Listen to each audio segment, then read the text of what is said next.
Uy, nagda-drive ka na? Hindi ako nagdadrive siya. Passenger princess. Nagda-drive princess.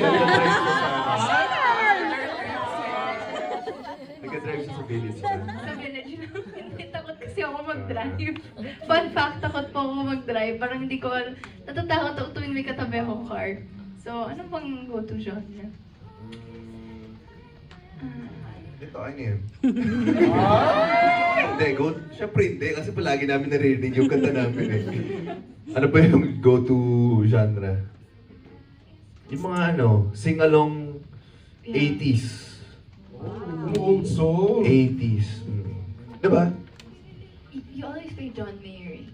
John Mayer. Yung mga ganun, acoustic, chill-chill. Hindi, pero may mga times din na ano, yung mga sing-along talaga.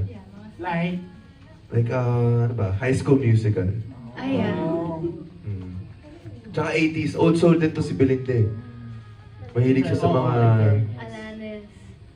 Ganun. Diba? Tsaka mahilig yun sa ano? TLC. Sa rock. I love TLC.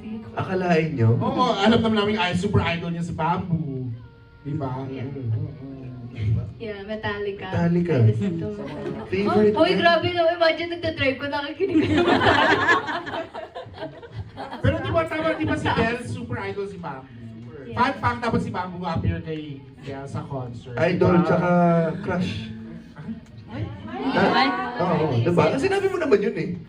Hoy, huwag naman dito. Ano ka ba? Kasama pa naman namin si Bamboo sa Saturday. Alam niya yun? Alam ni Bambo yun?